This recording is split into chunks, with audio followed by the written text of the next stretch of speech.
Welcome in. It's a day you've been waiting for. I think April the 27th, that is the NFL draft, which takes place tonight. But on Good Afternoon Michigan Football, we're always talking about Michigan and Michigan football recruiting, and there's nobody better in the business to bring on than the guy that we have today, and that's Clint Cosgrove from Rivals, national recruiting analyst for Rivals, who joins us on the line. Hey, Clint, how you doing? I'm fantastic, man. I love it when you bring me on. It's been a while, so it's good to catch up. I'm excited to talk some recruiting, I totally forgot the draft was tonight. That's kind of crazy. I'm excited for that now. And talk some Michigan football as well, man. But thanks for having me on. Well, you know, the last time I talked with you, I think I was complaining about Michigan and name, image, and likeness, and I was complaining about the transfer portal and that Michigan wasn't going to be able to go into the transfer portal. And even though they had success on the season, it wasn't translating on the recruiting side. And yet here we go, fast forward till today. Michigan, you know, they did fabulous this year in the transfer portal. And I don't have to tell you, but I did just check. Sometimes it changes, but Michigan is number one on Rivals team for 24. So that's a great place to start. Michigan fans are saying, hey, can they stay there, or what's the best that they can hope for, do you think? Yeah, I mean, I think with the class they have together right now, there is some staying power. It might be hard to stay as the number one overall school. We know how that goes. Your Georgias, your Alabamas, your Notre Dames, they're going to make late pushes. Ohio State, obviously. Now, the thing that I really like about Michigan's class this year, and it seems like their approach has been a little different. I don't know if they're pressing kids harder or if they are just identifying the right kids and the kids have really bonded. I know the group that has committed is very, very close. They're on the group text and all of that. So, you know, Michigan's class last year, it ended up being, you know, decent, but it started off pretty slow. And this year, I mean, they're firing on all cylinders out the gate. They identified their guys. They've landed their guys. They feel like they're Michigan guys. They're going into Ohio. So, I think they have a chance. They put themselves in a position to potentially, finish with that number one spot. Top five, I would say that's your most likely destination. Could they get it? Yeah. I mean, they're in on a lot of guys still. You know, you look at, safeties, Zaquan Patterson. They made the top five for him. Amarion Stewart, the receiver out of Chicago. They've got a very good chance at landing Amarion. Nicholas Marsh, he told me, his mom texted me yesterday that he's committing July 7th. They could be in it on him. Fantastic player. They've been hitting Florida. Burdell Richardson, I know, is a guy that they're in on. Elijah Moore, so they're going to need to, if they want to get the number one class, they're going to probably have to land one or two more 5 stars. They've got one in the boat right now. And then, get a boatload of these 4 stars because, you look at what Georgia's going to do, what Alabama's going to do, and they're going to have a class of 25 guys. 23 to 25 guys, depending on what happens portal-wise. They're going to be 4- and 5-star caliber guys. And so, but I really like the makeup of the class. The offensive line, kids are fired up to play O-line at Michigan right now. Back-to-back Joe Moore Award winners. The kids coming in early and are having early success as well. I know my guy from West Bloomfield, there were some injuries, but he started in the spring game, Amir Herring. So, they've done really well with the O-line. I think they've got a feature back of the future in Marshall. They've done very well in Ohio. That's gonna burn a little for the Ohio State fans. And then I think they're gonna really focus on defense moving forward. You got Brandon Davis Swain, who's a potential in-state commit down the road. I'm trying to think of the other, Aaron Chiles, who I know we'll talk about. But they're in a good spot with a number of guys, and it's just going to come down to, can they hold the class together that you have right now? And if they do that and just add a couple even, little pieces to this class, which they're going to add more than little pieces. I know that for a fact. I know of some big name kids who are likely going to commit to Michigan. So I think they'll be in the running for that top spot. I would be shocked if they dropped out of the top 5. It's just all about keeping the guys that they have right now.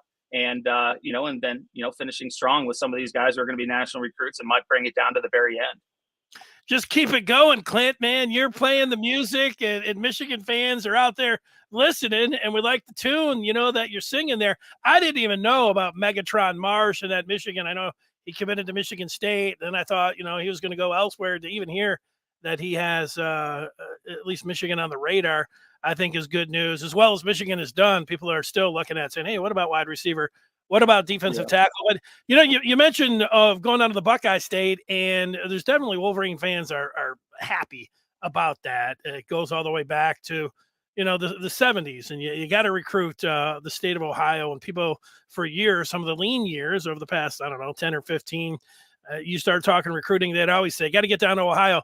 And Marshall, you mentioned as the running back, Jordan Marshall, that was big because it looked like Ohio State wanted him.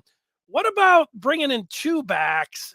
And there's a back out of Texas named Taylor Tatum. I saw he recently had a top 7. Michigan was included, but man, it was a who's who when it came down to the teams that he's thinking about. What do you think he's thinking about? Well, I think he's thinking a lot about a lot of things, including baseball. He is a big time player, and baseball could play into his decision. He's a track star as well. He jumps over 23 feet. I think he's like low 22s in the 200. He's a big back. He can run. He's just silky smooth. He's one of my favorite in the class, to be honest. But I think baseball is going to play a factor. So that could be a double-edged sword for Michigan. The positives of it, our Coach Harbaugh has been extremely supportive of guys playing, both sports. So that's a positive. The other side to it is some of the other schools have more prestigious baseball programs that he's being recruited by, and if he does choose to play both sports, and I'm sure both baseball and football would take him at most places. And you look at his top 7 of Georgia, Oklahoma, A&M, USC, Ohio State. It might be an uphill battle. He's a Texas kid. You already got a bell cow back, in the room. You saw in the spring game that there's a freshman who's got a chance to be pretty darn good. And then you got Corum and these other guys. So I think it may be an uphill battle. I'm not saying it's over yet, but you definitely take the kid if you can get him. He's that good. He's the home run threat.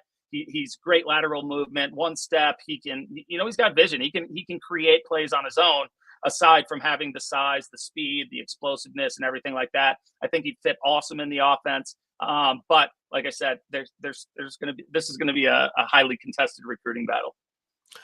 Yeah, a home run threat out on the diamond and on the football field. That is a real dual threat guy. Can he take playing baseball in the cold? That would be the big thing that I thought about when you're talking about playing baseball in the north. You know how that goes. You mentioned Aaron Chiles. Oh, yeah. He's a linebacker that has been to Michigan already, and the Wolverines love him. And I know they're focused on him. You mentioned them now looking over on the defensive side of the ball. They've done really well on the offensive side. I think this is one of their top targets. And he also recently put out a list. It was right after maybe he was going into Michigan or he just got done. And you thought, wow, Michigan's got a great chance. And then you looked at this I don't know if it was top 10 or top 12. And I mean, it was everybody. Basically in the top 25 in the preseason was on that list. Michigan and Chiles. What do you think? I think Michigan has a very good shot at him. I think a lot of people expect him to commit when he was on campus recently. But it looks like this one's going to play out for a little longer. The things that I like here, he has a great relationship with the staff. He likes how they would use him schematically. He actually is the new linebacker. Is it Partridge who came from Ole Miss? Yes. Yes. Okay. So he, as far as he had a relationship with Partridge from when Partridge was at Ole Miss. So that is a big thing. I think that helps a lot. And then you've got the Good Counsel connections. I believe there's a player on the team right now from Good Counsel in Maryland. And then you also have what's his name? Is Denard? He's a Good Counsel guy, right? And he's on staff right now. Yeah, and Chris Jenkins was yes. there, the defensive lineman. So yeah, they've got some definite connections there, for sure. Yeah. So and then you look at it, top list or not, there's 4 official visits that I know of that he's going on right now, and Michigan's going to get the last crack on that. So that can fare well unless he tries to pull the trigger early. Hopefully he makes it through all of his official visits. He's going to visit, I believe, the last weekend or second to last weekend in June, hoping for a July decision. So he's also going to visit Clemson, Notre Dame, and Florida. But chances are that he ends up in Michigan. I think he's a guy, in my opinion, who's very versatile. He'd be great schematically. He can come off the edge and rush the passer. But the thing that I like about him is I think he can play in the middle, and I think he can be a sideline to sideline guy. There's a lot of emphasis put on these sideline to sideline middle linebackers who can go out, play in space, get after the quarterback, come as an extra rusher and stuff like that. And he has all that. He's a big physical kid who's going to run through you. He's smooth. He doesn't look as fast and then as athletic on film as he actually is. And I think part of that is just because of how smooth he is. He's covering a lot of ground with his steps, and then his intermediate quickness and explosiveness when he gets in on the quarterback or in on the ball carrier. He's putting his helmet through your chest. So I think he's a great fit. He's a Big Ten linebacker. He's powerful, he's versatile, and he's just what Michigan would need. I think a lot of people think, in the industry at least, he's outside of my area and I don't talk to him often, but it is my understanding that Michigan is getting that last official visit for a reason. You never know what happens on these official visits. A lot can go down, a lot can change. But I do like Michigan's chances with Chiles. Yeah, good. People are pressing me for, forecasts from you, and also to ask you about some 5 stars, which I actually do have one that I'm going to ask you about. I do want to tell everybody that's watching right now, Clint at times will jump in on the Maize and Blue review on the posting board, on the Den, and he will drop some knowledge. He'll leave some nuggets there, along with Adam Gorney for Rivals. You see him once in a while coming in with some tidbits as well. To be able to get all of that, as well as the latest recruiting, basketball, football, portal news, all of it, you join up the Maize and Blue review today. You go to michigan.rivals.com. Just look at the crawl down there. And if you're listening to the podcast, just hit the reverse 15 seconds. You'll be able to figure it out just like that. All right, without further ado, let's go to one of those big-time players, and I think he's in your neck of the woods, and that is in the Windy City. Michigan fans, after this week where they were able to get 2 recruits, a defensive end out of Connecticut, then I want to ask you and follow up a little bit on, and also a tight end from the state, Brady Prescorn. People say now they want a defensive tackle. And the apple of everyone's eye, probably across the country, is Justin Scott. Now, does Michigan have any shot? You mentioned visits. Can they get him into Ann Arbor? And how would you handicap the recruitment of Justin Scott, the defensive tackle? I don't want to damper anybody's parade, but I don't see him ending up at Michigan. It's not over yet. I think this is a Notre Dame and a Georgia battle. So the first time that I met Justin Scott he was brand new to football. Basically, he had played 1 year of junior varsity, maybe. This was his sophomore year. He was a basketball kid growing up, played soccer, was convinced to play football. I show up at practice. He had, he got his first offer maybe after his 3rd or 2nd varsity game. I showed up to practice, and I'm like, this kid's special. Met with the coach. I told him that he's going to have every offer in the country.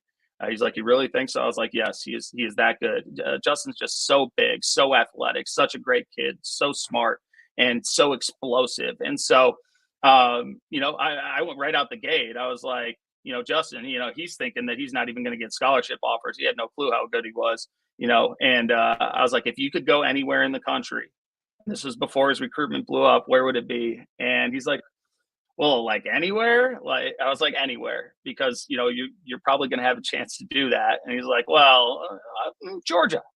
He's like, I've always liked Georgia. I've got family down in Georgia. So he releases his top list and sets a commitment date. Georgia had not offered at that point. He was pretty set, I believe, and we hadn't filmed a commitment video or anything yet, but I'm pretty sure he was going to head to Notre Dame. Then Georgia offers.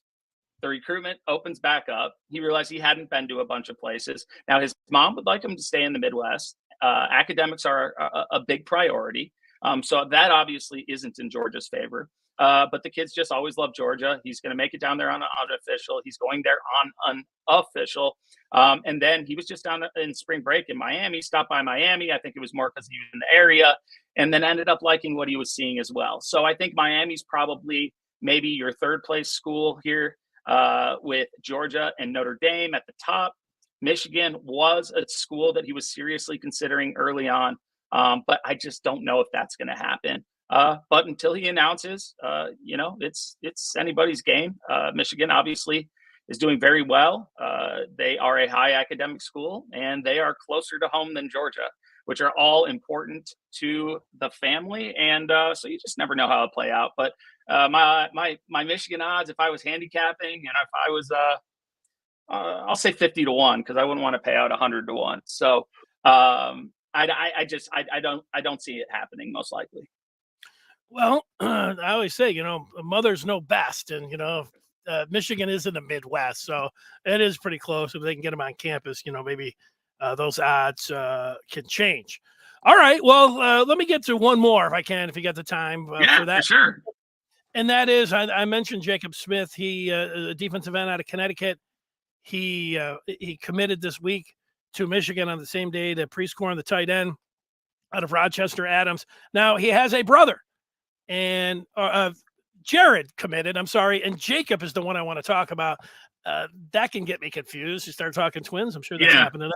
No question. Yeah. But the chance that it seems like Michigan would then have a pretty good chance at Jacob now that they've landed Jared. But, what do you think about Michigan's chances in being able to get the package deal of the Smith brothers from Connecticut? Yeah, I think for a long time we thought that it was a package deal for sure. And maybe it's just overthinking it, but you start wondering if they didn't announce on the same day, is it a package deal? Maybe they each wanted to have their own day. Maybe they're tired of being twins. You talk to some twins and they want to do everything together. They want to, go to the same school. They want to announce at the same time, and they want to unveil their shirt at the same time of where they're going. For a long time, I thought this would be Jacob and Gerard. Now, Jacob has included Michigan in his top 6. The brothers committed, and Michigan holds a high importance to the family, I know. On the other side of it, maybe they each want to do their own thing. Maybe that's why they didn't announce together. And I'm kind of stuck here. I think Notre Dame could have a very good chance at landing them. They're originally from Kentucky. Kentucky, I think, will be in it. Alabama as well, and Notre Dame. So Michigan's right in there. He did drop a top 6. What was it? I wrote it down. 2. Maybe I didn't write it down. But I just know that, even going into Gerard's commitment, it wasn't a certainty. Now, I found out that he was going to Michigan before it was announced, but like a couple of weeks back, I wouldn't have necessarily said that. I did think that maybe a Notre Dame was trending, or, an Alabama. Now, Jacob, I would put it maybe 50-50 that he ends up at Michigan. The pull is there. The family is there. And even if he commits somewhere else early on, with a family member there and they're close twins, and just, he's going to be a little sprinkle, a little bit of this and a little bit of that in his ear going through his recruitment.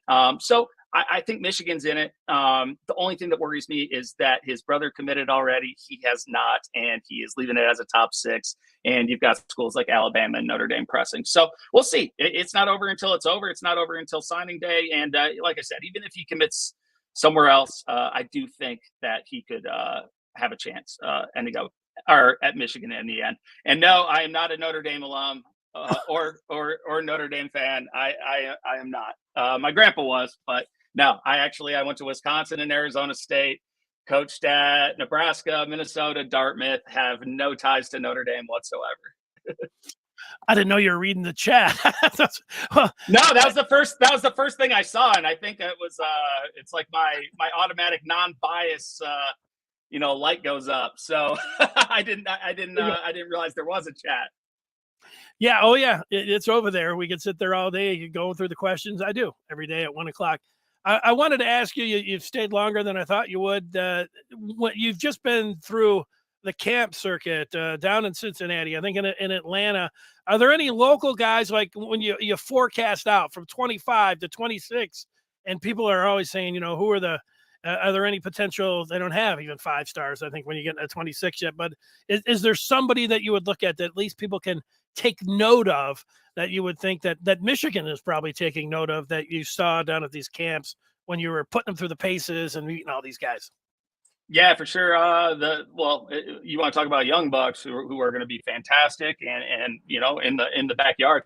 Khalif Canny Jr. He's a 2026 massive offensive lineman. out of Cass Tech. And this kid can play. You don't see young guys with his size that move and understand leverage the way he does. I first saw him up at a showcase, I believe back in February, brought him down to the camp. You never know how these young guys are going to go, especially, when they haven't seen necessarily. Now, he's at Cass Tech, so he's playing against big-time teams. But in the setting, like the one-on-ones for offensive linemen at these camps, when you have elite defensive linemen coming in, it's not really set up for success for an offensive lineman unless you're an absolute dude. This kid was a human wall. Like, he is so wide and he knows how to use his hands and his, very, very efficient with his lateral movement, very little wasted movement. And young guys that have his size, you just don't see that often. That makes him special in my mind, because as they're growing into their frame, a lot of these guys you have to project out. You got to say, okay, they have the frame, but they're kind of like a baby deer. They don't know what they're doing. They're not used to their body. This Khalif kid is a totally different animal with that. He has great body control. He is dominant, size and strength wise. And then I was shocked to see how well he did when he was going up against, some guys with some pretty big offers on the defensive line. Now, as he grows, he's going to have to trim down, get stronger, get, more explosive. But you talk about a young kid right in your backyard, already has a Michigan offer, also has a lot of other offers. He's a guy that could be a special player down the road, at a school like Michigan. And then, there was a lot of guys. There was a big tournament, 7-on-7 tournament, which kind of sucks because a lot of the kids who would have been at the camp from the Midwest, your Amarion Stewarts and stuff like that, who are, big Michigan targets. They're down in Florida playing 7-on-7. But like Desmond Stevens, he's an in-state kid, doesn't have a Michigan offer. Really impressed by him at the camp. There's over 200 and something kids, top end prospects. So it's hard to remember everybody without going through the list, but there's a number of Michigan targets there. Nick Marsh was there.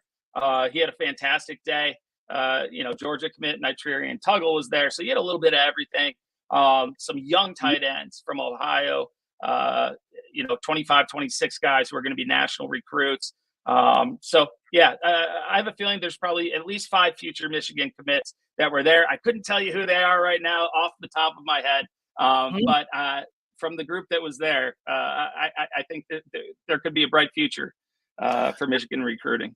I love it. People are pressing me on asking about the Lions draft. Look, he's not a Bell Kuiper, but I will ask you this. I was watching. It looks like it's coming down for the Lions at number 6 with Devon Witherspoon out of Illinois, the corner for the Fighting Illini.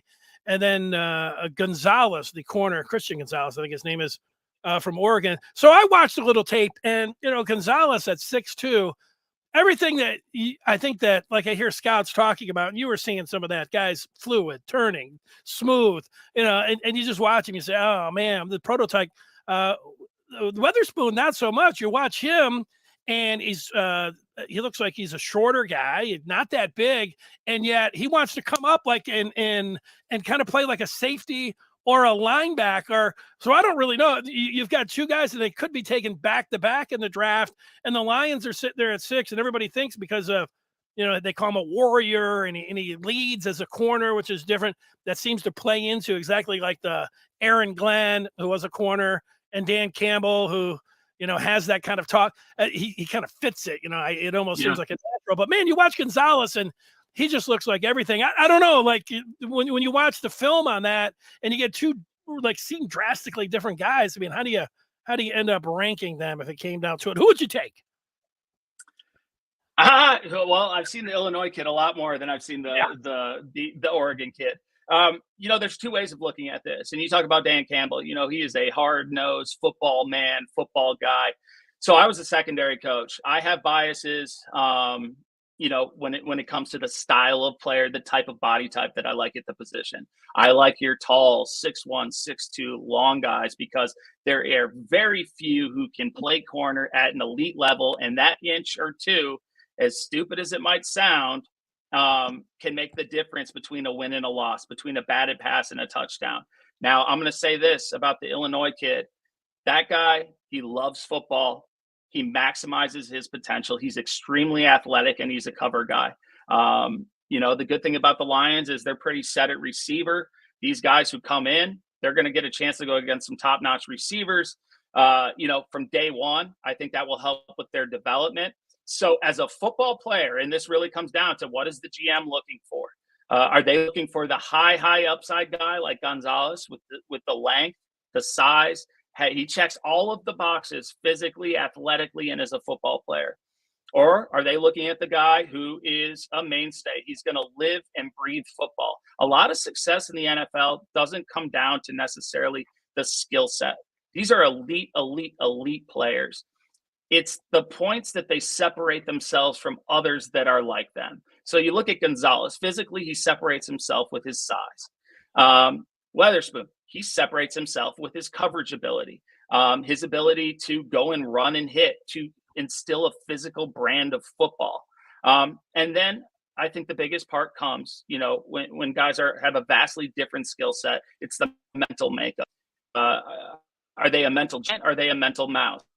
Some of the long guys who have gotten away with their athleticism and their length their entire life haven't necessarily gone through the struggle of being a little shorter and having to battle against these big receivers. So, I mean, it really comes down to you sit down there and at the end of the day, and there's a lot of money at stake. I mean, these guys are doing private investigators. They're interviewing their neighbors from when they were freshman year. They're getting all kinds of mental tests. They're sitting down asking them stupid questions. Well, if you were on an island and you had to survive and you could pick one tool that would make you do it, what is it? I mean, they're trying to get the way these kids think. So it really comes down to, for me, it comes down to gut. And you throw the physical out the door unless somebody is that physically superior and that mentally superior to two players. And I think you really go with your gut. So I could see Dan Campbell going for the Midwest football guy. But I could see the GM wanting the long, athletic guy who played in the Pac-12 who has incredible upside. So I don't think you can go wrong with either of them. I think Weatherspoon is a very special player, but I like the physical traits of Gonzales better. I love it. I'd bring a hammer, but as you just described here, Clint, I think you're there. You go. You're a Swiss Army knife because you can talk about recruiting and then you can take it over to the draft as well. We certainly appreciate it. Have a great day. We look forward to talking with you again, maybe in the summertime. Yeah, I love it. I love coming on. I appreciate it, Dennis. You have a wonderful day, my man. You too. Take care. Take care. There he is, Clint Cosgrove, Rivals, and we are going to look to Michigan's draft prospects. If you look at the Maize and Blue review, we have the draft coverage. It's sitting in front of you. And now that you're out there, I'm sorry I didn't get to all of your questions. Maybe even some of them. People were throwing a lot of different names on there. Next time I'm going to tell Clint he's got to stay around for a half hour, maybe an hour, because it was almost a half hour this time. But let's run through, and then I'm going to get people's thoughts on what the Lions might do at 6 and 18. A little draft preview. But when you're thinking about the Michigan guys that will be coming off the board, I think there's one tonight, couple tomorrow, and then everybody's going to have their fingers crossed for the weekend for the Maize and Blue. But let's go through it a little bit. Trevor McHugh, the senior editor, the Maize and Blue review, a little while ago, said and put together this draft preview looking at 7 players that are consensus selections in the draft. So let's go through them.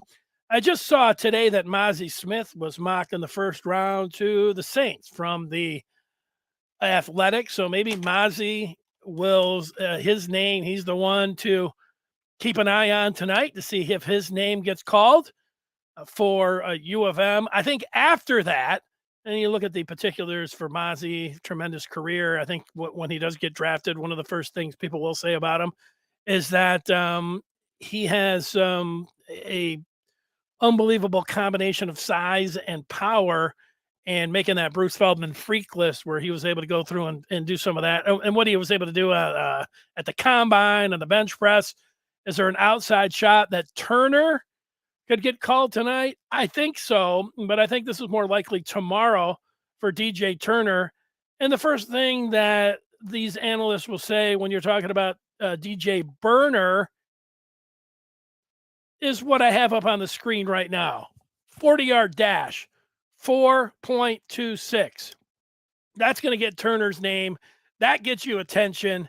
Every team in the NFL wants a guy that can run a 4.26 and help you out in the secondary. So the potential landing spots, these are the top ones.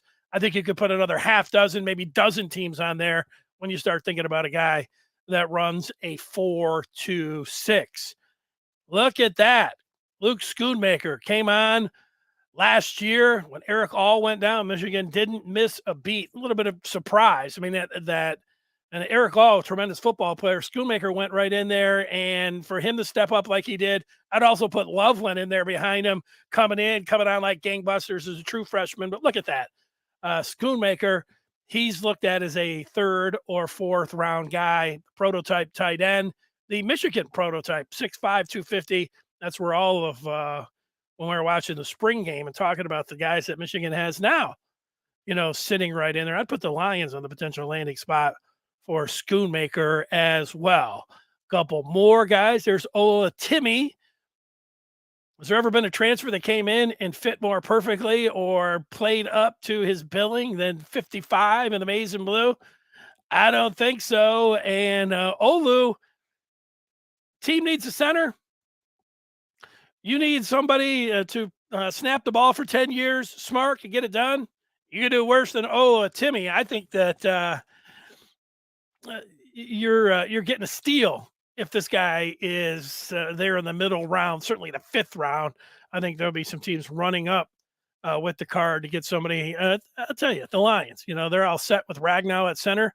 But if Ola Timmy is sitting there in the fifth round, despite what their board says or what everything else, I would imagine, I don't think he's going to last to the fifth round. That's what I'm saying. Here's Mike Morris. Morris, a selection. Morris seems to have the biggest variance. It wouldn't really surprise me if he gets drafted tomorrow.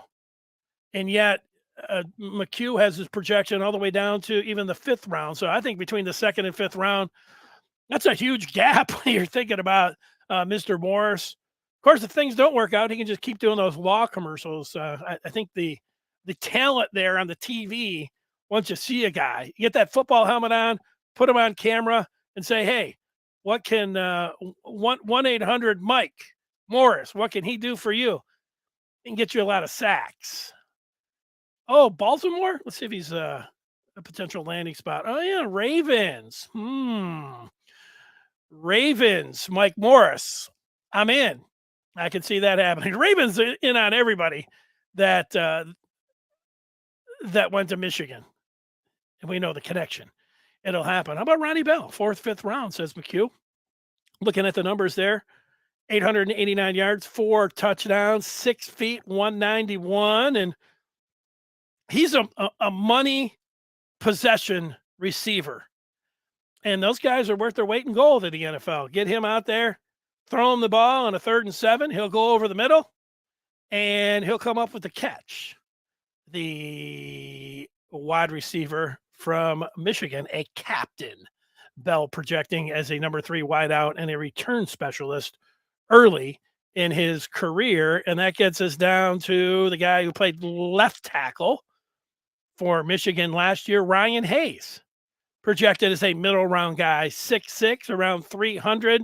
Let's look. That's a good arm length, good hand size.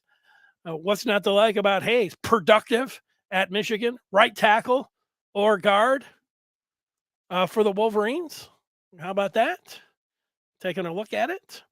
Size and the demeanor that the decision makers will value, says McHugh. And then somebody to track that would look good in a Lions uniform. That's Jake Moody. You need a great kicker. You need a money kicker. How about Michigan's all-time leading scorer, the 2-time Big Ten Kicker of the Year, and that is Moody. You need a punter. How about Mr. Mustache, Brad Robbins? Okay, he'll catch out somewhere. He'll play. Jamon Green started half the games. I wouldn't be surprised to see him get drafted. Started half the games for Michigan last year, and it was in the mix until he got knocked out in the tunnel. And I think that's when he lost his starting job, right? Because of the State incident. Joel Honeyford, I'll love him forever. He depleted 44 from Ohio State down in Columbus this year. Show that tape. Joel is saying, I'll put some guys. You want a blocking tight end? Honeyford is your guy. Selzer, Carter Selzer, a chance to catch on and play. Rhett Anderson, got them all down there looking at the pro days, and that's what you can expect from Michigan. So you look for Mozzie tonight. Now I'm turning my attention towards the Lions and what I'm looking at in the remaining time. They have 9 picks. You see, they've got 2 tonight, number 6 and number 18, if they stay right there, and then 2 in the second round as well. They got 1 from the Hawkinson deal, and then here they are picking at number 17, their own spot. So that's what it looks like here for the Lions as we go into tonight. I'll take some of the feedback here, what people are saying. We'll take Mike Morris on the Browns. Andres, love to see him opposite of the Grim Reaper. Mark is looking towards tomorrow at 5 o'clock, looking for Jake Guanira. Michigan looking for an interior offensive lineman, and things are trending, and they have been trending the Maize and Blues way. So I think that what you're looking at there from Jake is likely going to happen. Mark says Mozzie to Detroit. I think it's a little bit early when you're looking at 18. I think he's going to go somewhere between 20 and 32. So, but you could always move back, and they do need a defensive tackle. So if the Lions were sitting there at 18, and let's say the Saints or somebody moved up and got their spot at 18 and they move back into the 20s, then I think that Mozzie could be in play. You always want to move back. Almost always. I think that is the thing that you think about. Let's move back and get some more additional draft capital. I'm always thinking that way, and I'm really thinking that way with the Lions this year. And you know, the thought about taking a quarterback, it looks like they're going to take one of these 2 corners. The thing when you hear about Devon Weatherspoon and Christian Gonzales, you listen to some of the draft experts talk about it, and you say, hey, these guys are good and they're at the top of the class, but it's not like they're Patrick Surtain. It's not like they're Sauce Gardner type of prospects. And so with the Lions picking at number 6, you're thinking, hey, I want a Sauce Gardner type prospect. I want a Patrick Surtain type prospect. And so when you hear, yeah, Witherspoon, these guys are good, and Gonzales are good, but they're a cut below, you know, the guys that went last year, that doesn't get me, you know, exactly all excited. And it's the same thing with the quarterbacks. Let's just go through them here. This is how I look at the quarterbacks. I don't know how you do it, but I've watched these guys. I've read and I've listened, and now here I am on draft day. All of these guys will probably end up going in the first round tonight. So let's just take a look at him. I like Bryce Young. He's Houdini. He's a magician in the pocket. He's got the feel that he's small and not very tall.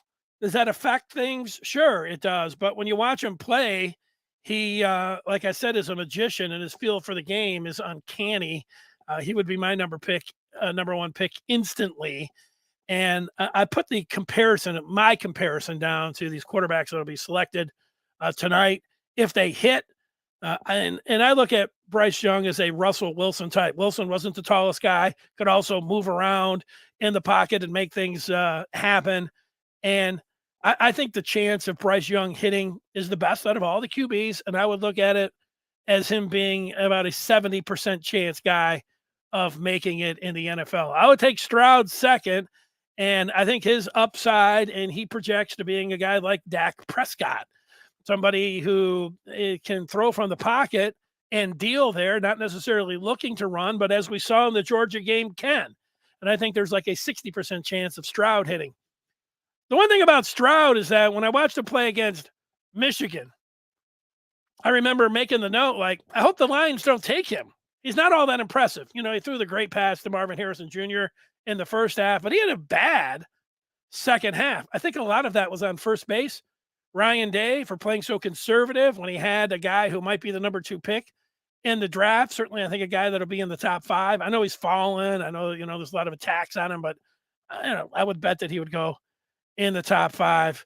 But then came, the Michigan game, I was out on him, and then the Georgia game, I was in on him. If you watch him play against Georgia and that defense, there's going to be teams that are going to fall in love with him and the way that he throws the ball. But, the big question is, and I don't think anybody on here, it's tough when you're a Michigan fan and a Lions fan to say, hey, if Stroud falls to 6, are you really feeling good about the Lions taking him? And I think most Michigan fans are saying, no, I don't want to take this Buckeye quarterbacks, which we've gone through before, and I yelled and screamed about. It doesn't really mean that since all of the other guys didn't work out and they had some dual threat quarterbacks who were never going to work out, and you think about the system or whatever else, I don't look at that so much, but I don't want Stroud. I don't want Will Levis. I think there's a 50% chance that he makes it, and if he does, he kind of looks like a bulky Kirk Cousins to me, so I'll pass. And AR-15, Anthony Richardson, is the exciting one because he is somebody that when you look at his tools and his size and everything, you could say this guy's Josh Allen if he hits.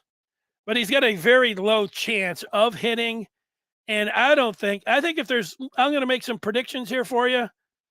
I'm going to have Anthony Richardson falling out of the top 10. I do not think that there is a team that is going to take a gamble with Richardson.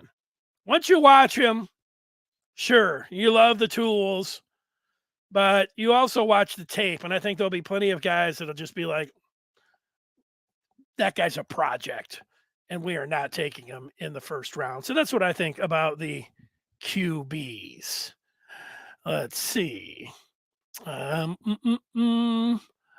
Andres is saying that Coleridge, that's CJ, was a great NFL prospect until we found out he got cobwebs upstairs. You liked him until he took that G2 test or whatever. So I get that. Let's move on to the Lions and what they might do at number 6. Jalen Carter, more on him in a moment. Devon Witherspoon, we've been talking about him. Most the Lions beat writers, most of the NFL mock draft gurus have the Lions taking Devon Witherspoon. I have not looked at the gambling sites of this morning, but Witherspoon was the most likely selection in terms of Vegas. So if you were putting money down and saying, who do you think that the Lions are going to take? I think Devon Witherspoon is the pick. I know it looks like Devon, but he pronounces it Devon.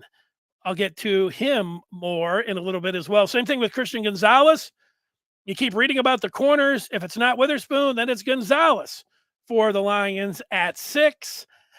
Tyree Wilson, who was mentioned a lot for the Lions in the beginning, has really picked up speed so much where the Texans, and that's where the draft starts tonight with the Texans, is that there's a really good chance that Tyree Wilson, the edge from Texas Tech, could go to the Texans. There's a medical red flag on Wilson's foot.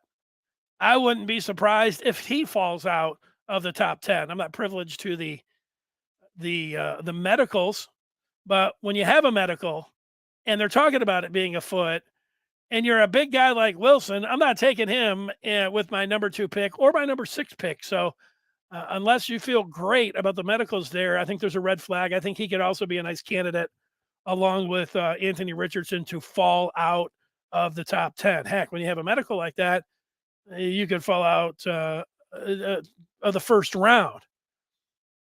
Anderson's name, Tim Anderson, who some think is the best player in the draft. Some think is the best, most complete player with the least amount of question marks.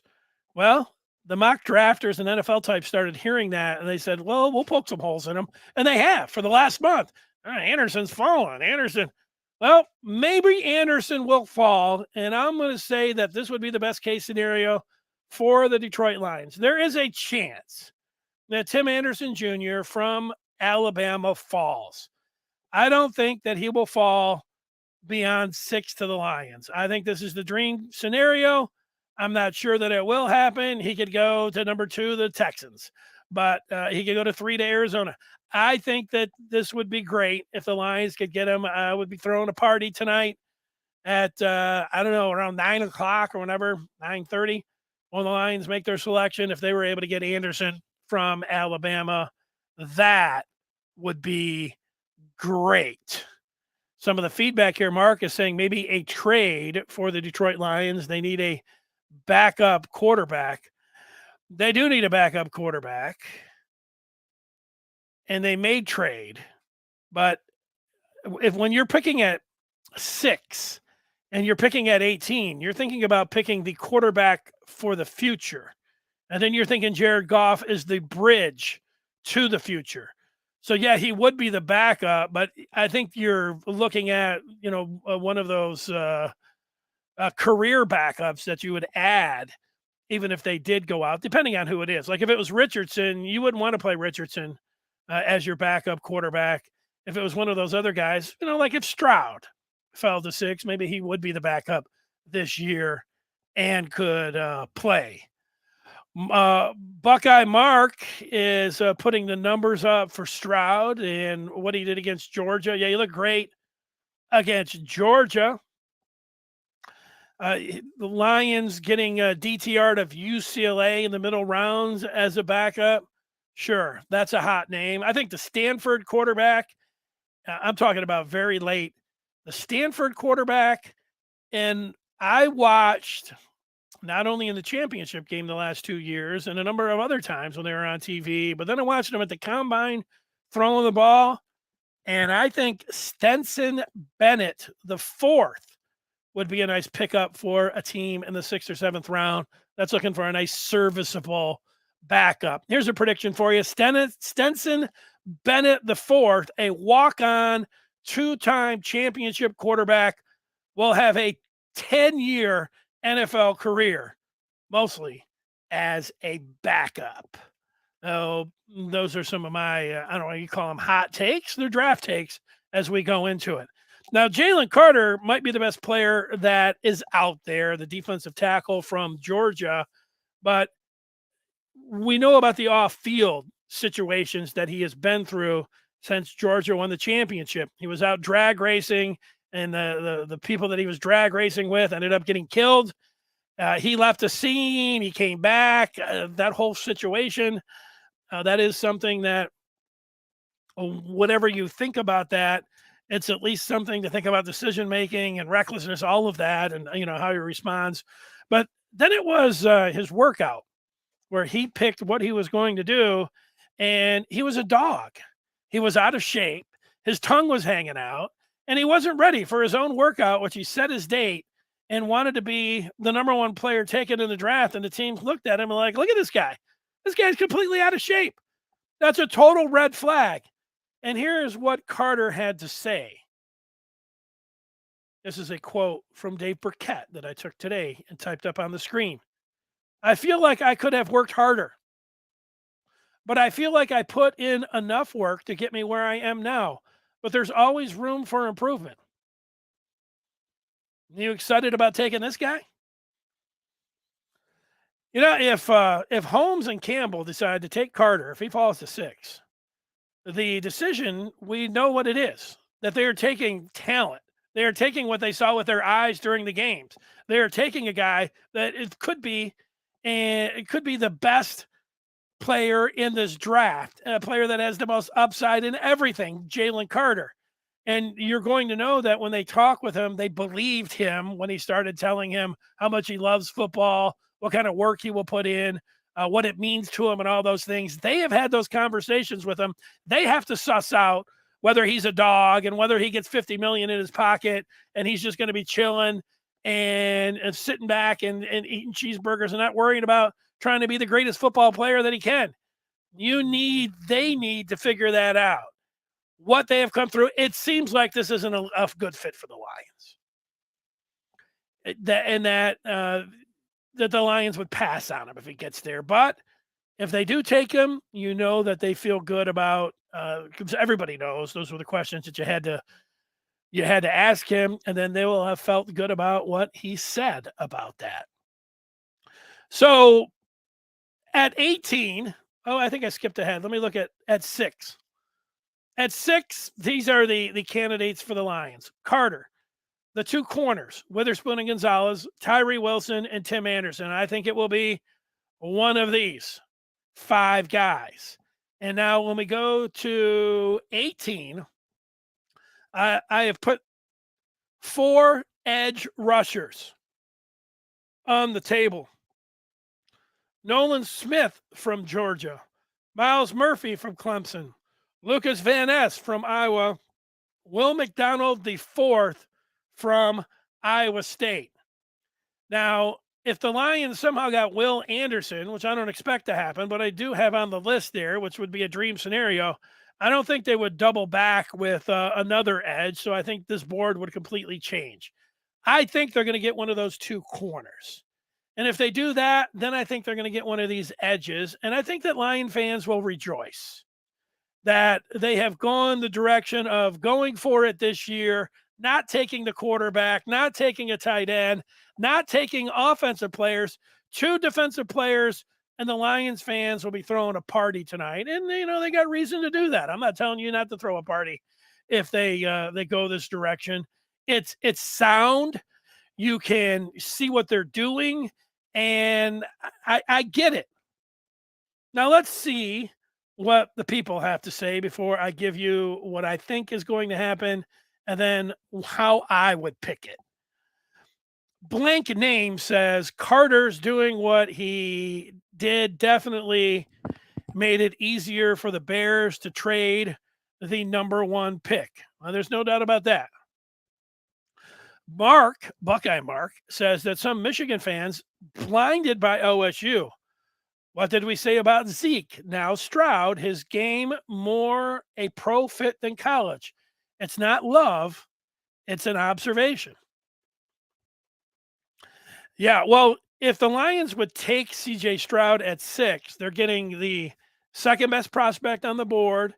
They're taking a guy that they're in no rush to throw it on the field. It's a nice situation that, that they can keep in the fold and they have no pressure to get out there in the first year and play him. It's a nice situation. If the Lions do take a quarterback, I know people don't like to hear it.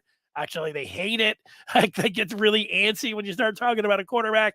Then put one in that you've hated for the last 3 years, and then that adds to it. But I know what you're saying. Andre says, if you paid me $50 million up front, I'd probably be out golfing and fishing instead of working out. And there's what we call the $1 million question, Andres, and let's go ahead and say it's the $50 million question. How are guys going to react? They say Clint Cosgrove was with us, who was talking about this guy loves football. He was talking about Weatherspoon, loves the game, loves to compete. And when you find guys that are like that and they are wired to, they don't really care. It's hard to believe. Sometimes it's hard for me to believe. Like, you'd say, if you had $100 million, would you be getting up every day and grinding it out and, and thinking about winning on the field or whatever sport that you're doing? Would it affect you? It doesn't affect the great ones. They are driven. Sure, they like the money, they like the status, they like all that, but they want that championship, that single-mindedness, and, being able to figure that out. That's one of the tough parts when you are a general manager and you're a head coach. And then, when you're sitting down, guys are going to tell you, yeah, I love the game. I want to win. Money doesn't matter. I want to win a Super Bowl. I want to be great. And then you're like, the guy leaves and you're like, do we believe him? Or, I don't know. Blank wants Anderson. Yeah, that would be nice. Zeke has been a really good NFL player. What are you talking about? Mark just wants defense. So there you go. You tell me a little bit more, Victor. That seems like not the pick at 18. Here's what I think the Detroit Lions will do tonight in the NFL draft at number 6 and at number 18. I believe that the Lions will pick Devon Witherspoon, the cornerback out of Illinois. This is hardly a surprise to anyone. I think everyone now is looking at the corner from Illinois. You've heard about him. You've read about him. He was like a no-star recruit. He loved basketball in high school, and I think it was his mom to say, why don't you go play football? That'll toughen you up a little bit for basketball.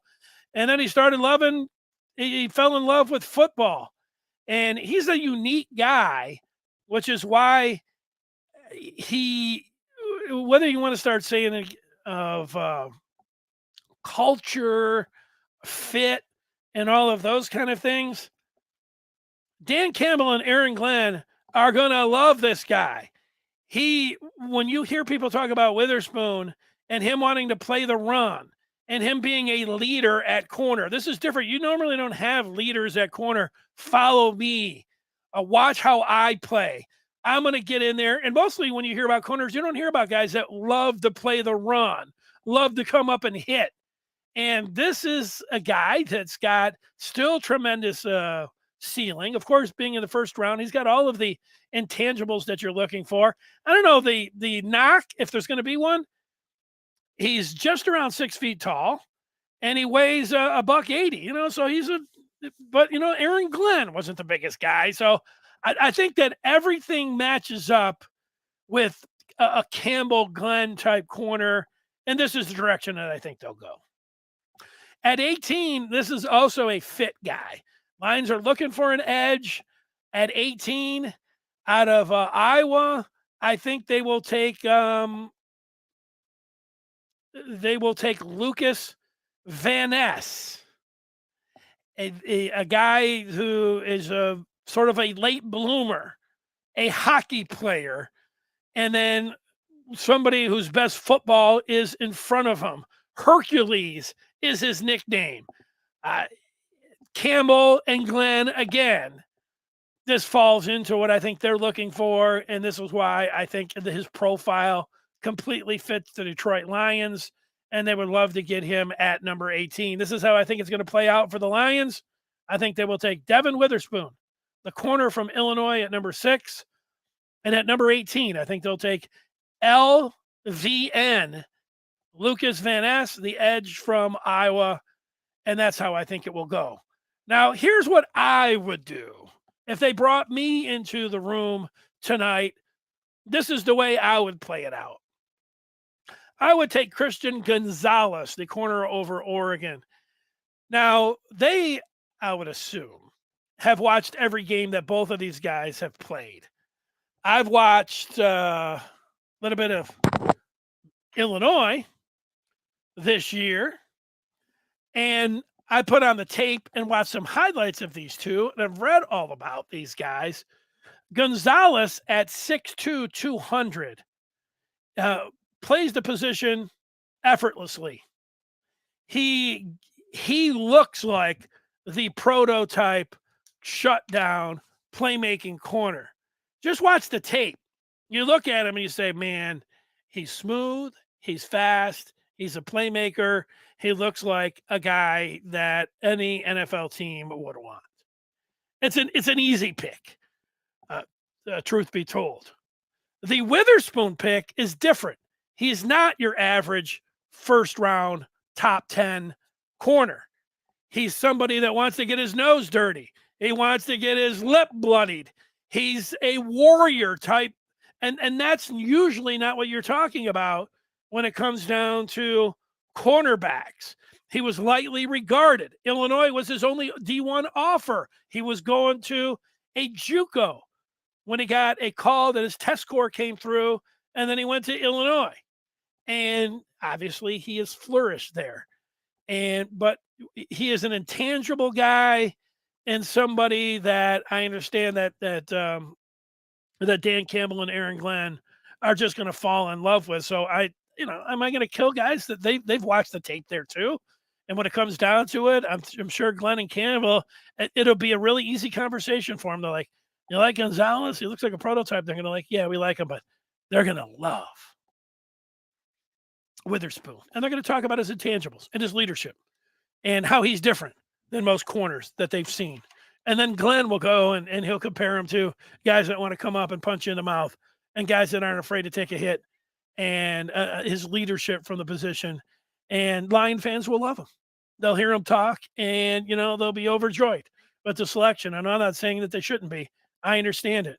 And then I think taking Hercules at 18, it's tough just to know how the board is going to fall there at 18, but I think Lion fans will love that selection as well.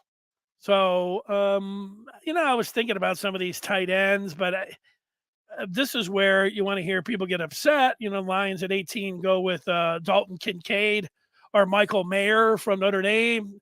Maybe in the second round, a Sam Laporta. His name is getting so much buzz over the last 2 days. Anybody that's on the inside, these guys just keep talking about Sam Laporta. Hell, he might make it into tonight's first round. The way that he's been talking about. I just wanted to put his name in there because people have talked about him so much. Another guy that people are talking about a lot that I'm going to keep an eye on to see if he ends up is McDonald, the edge from Iowa State. He might be better than all of these guys that are looked at from 15 to 32. And I did watch a little bit of his highlights. And if I had more time to really study all of these defensive ends, when I watched in McDonald, I said, what's not to like? There's nothing not to like. He looks great. He looks like he's a prototypical defensive end, exactly what you want. Not just a flat line rusher, somebody looks like he's got great bend, great ability with his hands. He's got the size. So guys that I'm going to keep my eye out for tonight that people are not talking about going into the first round, Will McDonald IV from Iowa State. And then I am also looking at Laporta, who I like, but I didn't think about being considered a first round guy. But there's been so much talk about him that I think it's not now going to be a surprise if he gets drafted in the first round, even ahead of the big tight end from Georgia. I can see that happening. He can run, he can catch, he's a big time target. Doesn't hurt that you play tight end at Iowa, I'm sure. These two guys are money, though. Kincaid and Mayer, as much as I don't like and I hated when the Lions took TJ Hawkinson, Kincaid and Mayer, it's hard to argue. I'm not talking about at 6. I am talking about at 18. I'm not going to flip out if the Lions would take one of those two guys. They look great. Oh, is Cansey the kid from Pitt? Yeah, I like him. Let me see where he went to school. I would have to take a look. I didn't. The name didn't jump out to me, but if it's the kid from Pitt, then what? Oh, it is for the kid from Pitt. Oh yeah. At 18, ooh, 18. Victor, you're bringing up one of the most intriguing names in the draft, and he gets compared to Aaron Donald a lot, who's a little bit undersized. He's not as big as Aaron Donald, but he's undersized like Donald. But from the defensive tackle position, be able to rush the quarterback, I think 18 sounds a little bit early for him. A little bit early.